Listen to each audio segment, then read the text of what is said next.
தமிழை நேசிக்கும் அனைவருக்கும் வணக்கம். மினிஸ்ட்ரி ஆஃப் ரயில்வேஸ்லேருந்து ஒரு புதிய ஜாப், அதுவும் ரயில்வே துறையோட ஒரு சப்சிடரி யூனிட்லேருந்து வந்திருக்கக்கூடிய ஜாப் பற்றி தாங்க இன்றைக்கி இந்த வீடியோவில் நம்ம பார்க்க போகிறோம். இந்த வீடியோ உங்களுக்கு பிடிச்சிருந்தால் மறக்காமல் லைக் பண்ணுங்கள். இந்த வீடியோவை உங்கள் ஃப்ரெண்ட்ஸ் அண்ட் ஃபேமிலி கூடயும் ஷேர் பண்ணுங்கள். வீடியோவோட முடிவில் நம்ம சேனல் உங்களுக்கு ஒரு வேளை பிடிச்சிருந்துச்சு அப்படின்னாலும் தவறாமல் சப்ஸ்கிரைப் பண்ணுங்கள். கீழே டிஸ்கிரிப்ஷனில் நம்ம டெலகிராம் சேனல் லிங்க் ஒன்று இருக்குது. அதுலேயும் இந்த மாதிரி நிறைய கவர்மெண்ட் அண்ட் ப்ரைவேட் ஜாப் அப்டேட்ஸை நம்ம தொடர்ந்து கொடுத்துட்ருக்கோம். அதையும் நீங்கள் செக் பண்ணி பாருங்கள். Dedicated freight corridor corporation of India limited அப்படின்னு சொல்லுவாங்க. Ministry of railways government of இந்தியாவுக்கு கீழே இருக்கக்கூடிய ஒரு சப்சிடரி யூனிட் தான் இந்த DFCCIL. இங்கேருந்து ஒரு புதிய ஜாப் நோட்டிஃபிகேஷன் கொடுத்துருக்காங்க. இந்த யூனிட்டோட கார்ப்பரேட் ஆஃபீஸ் வந்து நார்த்லேயும் சரி சவுத் ரெண்டு ரீஜியன்லேயுமே இருக்குது. இந்த ரெண்டு ரீஜியனுக்கான வேலைவாய்ப்பு தான் இந்த நோட்டிஃபிகேஷன். என்னென்ன போஸ்டிங் அப்படின்னு பார்த்தீங்கன்னா, ஜூனியர் மேனேஜர், எக்ஸிக்யூட்டிவ் மற்றும் MTS வேக்கன்சி கொடுத்துருக்காங்க. கடைசியாக இதே நோட்டிஃபிகேஷன் 2018 வருஷம் வந்துருந்துச்சு. ஸோ 7 ஆண்டுகளுக்கு பிறகு இந்த நோட்டிஃபிகேஷனை தற்பொழுது ரிலீஸ் பண்ணியிருக்காங்க. இதில் பாருங்கள், ஃபஸ்ட்டு இம்பார்ட்டன்ட் டேட்ஸ் கொடுத்துருக்காங்க. இம்பார்ட்டன்ட் டேட்ஸை பொறுத்தளவுக்கு 18 ஜான்வரி நேற்றுலேருந்து நீங்கள் ஆன்லைனில் அப்ளை பண்ணலான்னும், கடைசி தேதியை பொறுத்தளவுக்கு அடுத்த மாதம் 16ஆம் தேதி வரைக்கும் கொடுத்துருக்காங்க. உங்களுக்கான ஸ்டேஜ் 1 CBT 2025லையும் ஸ்டேஜ் 2 CBT வந்து சில எக்ஸாமினேஷனுக்கு இருக்குது, அது ஆகஸ்ட் 2025லையும், கடைசியாக உங்களுக்கு ஃபிசிக்கல் எஃபிஷியன்சி டெஸ்ட்டு சில போஸ்டிங்ஸ்க்கு இருக்குது, அது அக்டோபர் நவம்பர் 2025 இருக்குன்னு சொல்கிறாங்க. 2026 ஜான்வரியில் உங்களுக்கான போஸ்டிங்ஸ் கையில் கொடுப்பாங்க. இப்போது இதில் கொடுத்துருக்க பொசிஷன்ஸோட டீட்டெயில்ஸ் எல்லாத்தையும் நம்ம ஃபஸ்ட்டு தெளிவாக பார்த்துடலாம். ஃபஸ்ட்டு போஸ்டிங்கை பொறுத்தளவுக்கு ஜூனியர் மேனேஜர் ஃபினான்ஸில் கொடுத்துருப்பாங்க. பேசிக் பேவே 50,000 அப்படின்னு சொல்லி கொடுத்துருக்காங்க. கிட்டத்தட்ட ஒரு 97,000 உங்களுக்கு ஃபஸ்ட்டு ஸ்டார்டிங் சேலரியாக இருக்கும். 11 வேக்கன்சிஸ் இருக்குது. CAO இல்லை CMAO முடிச்சிருந்தா நீங்கள் அப்ளை பண்ணலாம் அப்படின்னு சொல்லியிருக்காங்க. அடுத்த போஸ்டிங்ஸை பொறுத்தளவுக்கு எக்ஸிக்யூட்டிவ் லெவல் போஸ்டிங்ஸ்க்கு ஸ்டார்டிங் சேலரி 30,000லேருந்து 1,20,000 வரைக்கும் கொடுத்துருக்காங்க. ஸோ இதை பொறுத்தளவுக்கு உங்களுக்கு கையில் கிட்டத்தட்ட 56,000 ரூபா ஸ்டார்டிங் சேலரி கிடைக்கும். டிப்ளமோ முடிச்சிருந்தா அப்ளை பண்ணலாம். டிப்ளமோ பொறுத்தளவுக்கு சிவிலில் வந்து 21 வேக்கன்சி கொடுத்துருக்காங்க. இதுக்கு டிப்ளமோ இன் சிவில் முடிச்சிருந்தா அப்ளை பண்ணலாம். அதே மாதிரி எலக்ட்ரிக்கல் கொடுத்துருக்காங்க, இதுக்கு ஒரு 22 வேக்கன்சிஸ் இருக்குது. அதே மாதிரி சிக்னல் அண்ட் டெலகம்யூனிகேஷன் கொடுத்துருக்காங்க, இதுக்கு ஒரு 23 வேக்கன்சிஸ் இருக்குது. ஸோ சிக்னல் அண்ட் டெலகம்யூனிகேஷனுமே எலக்ட்ரிக்கல் அண்ட் எலக்ட்ரானிக்ஸ் டிபார்ட்மெண்ட்டை சேர்ந்தது தான். அதில் இருக்கக்கூடிய டிகிரிஸ் ஏதாவது முடிச்சிருந்தால் அப்ளை பண்ணலாம். அதே மாதிரி கம்ப்யூட்டர் சயின்ஸ் டிகிரி முடிச்சிருக்கவங்க, ஐடியில் முடிச்சிருக்கவங்களும் இந்த சிக்னல் அண்ட் டெலகம்யூனிகேஷனுக்கு அப்ளை பண்ணலாம் அப்படின்னு சொல்லியிருக்காங்க. டிப்ளமோ மட்டும்தான் அப்ளை பண்ணலாமா அப்படின்னு கேட்டிங்கன்னா கண்டிப்பாக கிடையாது. BSCயில் இன்ஜினியரிங் முடிச்சிருந்தாலும் இல்லை நீங்கள் வந்து BE முடிச்சிருந்தாலும் BTech முடிச்சிருந்தாலும் இதுக்கு எலிஜிபிள் தான்.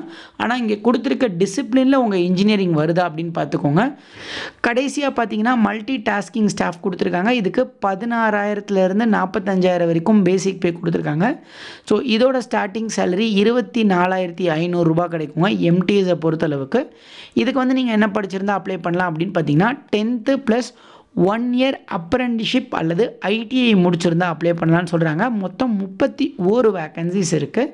ஸோ இதை பொறுத்தளவுக்கு நீங்கள் 1 year ITI 10th முடிச்சிட்டோ 12th முடிச்சிட்டோ முடிச்சிருந்தால் அப்ளை பண்ணலாம். அப்படி இல்லைனா நீங்கள் 10th 8th முடிச்சுட்டு ITI 2 வருஷம் படிச்சிருக்கீங்க அப்படின்னா அப்ளை பண்ணலாம். ஸோ நான் ஆல்ரெடி சொன்னேன் இல்லையா, ஹையர் குவாலிஃபிகேஷன்ஸ் இருந்தாலும் நீங்கள் தாராளமாக அப்ளை பண்ணலாம். ஸோ குவாலிஃபிகேஷன்ஸ் ஹையாக இருந்தாலும் கண்டிப்பாக ட்ரை பண்ணி பாருங்கள், அப்ளை பண்ண விருப்பம் இருந்துச்சுன்னா. ஏஜ் லிமிட்டை பொறுத்தளவுக்கு MTSஐ தவிர்த்து மற்ற போஸ்டிங்ஸ்க்கெல்லாம் 18லேருந்து 30 வயசு வரைக்கும், MTSக்கு 33 வயசு வரைக்கும் கொடுத்துருக்காங்க. இதுவே SC/STயாக இருக்கீங்க அப்படின்னா 35 வயசு வரைக்கும் ஃபஸ்ட்டு 2 போஸ்டிங்ஸ்க்கும், 38 வயசு வரைக்கும் MTSக்கும் அப்ளை பண்ணலாம். இதுவே OBC அப்படின்னு சொல்லக்கூடிய BC, MBC, DNC, BCMமாக இருந்தால் 33 வயசு வரைக்கும் ஃபஸ்ட்டு 2 போஸ்டிங்ஸ்க்கும், MTSக்கு 36 வயசு வரைக்கும் கூட தாராளமாக நீங்கள் அப்ளை பண்ணலாம். இப்போ செலெக்ஷன் ப்ரொசீஜர் கொடுத்துருக்காங்க பாருங்கள். ஸோ எல்லா போஸ்டிங்ஸ்க்குமே வந்து பார்த்திங்கன்னா ஸ்டேஜ் 1 ஸ்டேஜ் 2 ஃபிசிக்கல் எல்லாமே இருக்கான்னு கேட்டிங்கன்னா அப்படி இல்லைங்க. ஒரு சில போஸ்டிங்ஸ்க்கு மட்டும்தான் கொடுத்துருக்காங்க. இப்போது எடுத்துக்காட்டாக பாருங்கள், நீங்கள் MTSக்கு அப்ளை பண்ணுறீங்க அப்படின்னா உங்களுக்கு CBT 1 and 2 இருக்குது, ஃபிசிக்கல் டெஸ்ட்டும் இருக்குது, டாக்குமெண்ட் வெரிஃபிகேஷன், மெடிக்கல் டெஸ்ட் இருக்குது. இதுவே நீங்கள் இந்த எக்ஸிக்யூட்டிவ்க்கு அப்ளை பண்ணுறீங்க அப்படின்னா உங்களுக்கு ஃபிசிக்கல் டெஸ்ட்டு கிடையாது, 2 எக்ஸாம் மட்டும்தான் வச்சு செலக்ட் பண்ணுறாங்க. ஸோ எக்ஸாம்ஸை பொறுத்தளவுக்கு 2 எக்ஸாமுமே தனித்தனியாக தான் நடக்கும். 2 எக்ஸாமுக்குமே நெகட்டிவ் மார்க்கிங் இருக்குது அப்படின்னு சொல்லியிருக்காங்க. ஸோ எல்லாமே ரயில்வேவோட நேச்சர் படி தான். ரயில்வே எக்ஸாமுக்கு எப்படி ப்ரிப்பேர் பண்ணுறீங்களோ அதே மாதிரி தான் ப்ரிப்பேர் பண்ண போகிறீங்க அப்படின்னு சொல்லியிருக்காங்க. அதே மாதிரி தான் எக்ஸாமினேஷனும் இருக்கும். ரயில்வேவோட குரூப் டி எக்ஸாமினேஷனுக்கு என்ன பேட்டர்னோ அதே பேட்டர்ன் தான் எம்டிஎஸ்க்கு கொடுத்துருக்காங்க. ஸோ ஃபஸ்ட்டு சிபிடியை பொறுத்தளவுக்கு அதே மாதிரி ஒரு 100 multiple choice question choose the best answer மாதிரிங்க. இதுக்கு வந்து உங்களுக்கு 90 நிமிஷம், அதாவது 1.5 மணி நேரம் எழுதுறதுக்கு டைம் கொடுக்குறாங்க. சிலபஸ் கொடுத்துருக்காங்க பாருங்கள். இதுதான் பார்த்தீங்கன்னா உங்களுக்கான சிலபஸ் சிபிடி 1க்கு. அடுத்து சிபிடி 2 பொறுத்தளவுக்கு 120 கொஸ்டின்ஸு 120 மினிட்ஸ், அதாவது 2 மணி நேரம் டைமு 120 கொஸ்டின்ஸு. ஸோ இதை பொறுத்தளவுக்கு அதே மாதிரி தான் சிலபஸும் இதே சேம் சிலபஸ் தான் கொடுத்துருக்காங்க. இதுக்கப்புறம் உங்களுக்கு ஃபிசிக்கல் டெஸ்ட் இருக்கும்னு சொல்லியிருந்தேன், பிஎஃப்டி. இதை பொறுத்தளவுக்கு நீங்கள் 35 கிலோ வெயிட்டை 100 மீட்டர் தூக்கிட்டு ஓடணும், அதுவும் 2 நிமிஷத்தில் அப்படின்னு சொல்லியிருக்காங்க. ஒரே ஒரு சான்ஸில் கீழே போடாமல். ஸோ அதே மாதிரி உமனாக இருக்கீங்கன்னா 20 கிலோ வெயிட்டை 100 மீட்டர் 2 நிமிஷத்தில் தூக்கிட்டு ஓடணும். அதே மாதிரியே உங்களால் 1000 மீட்டரை வந்து 5 நிமிஷம் 40 செகண்டில் வந்து ஃபீமேல் கேண்டிடேட்ஸும் 4 நிமிஷம் 15 செகண்டில் மேல் கேண்டிடேட்ஸும் ஓடி கிடக்கும்னு சொல்கிறாங்க. இது 2 மட்டும் தான் உங்களுக்கான பிஇடி ஃபிசிக்கல் எஃபிஷியன்சி டெஸ்ட்டாக இருக்கும்னு சொல்லியிருக்காங்க.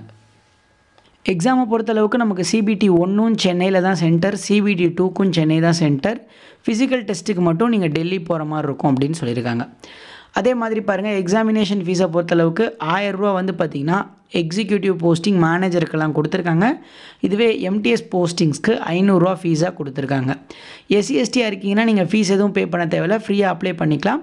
அப்ளை பண்ணுற வீடியோ வேணும் அப்படின்னாலும் கீழே டிஸ்கிரிப்ஷனில் கேளுங்க, நான் கண்டிப்பாக அப்டேட் பண்ணுறேன்.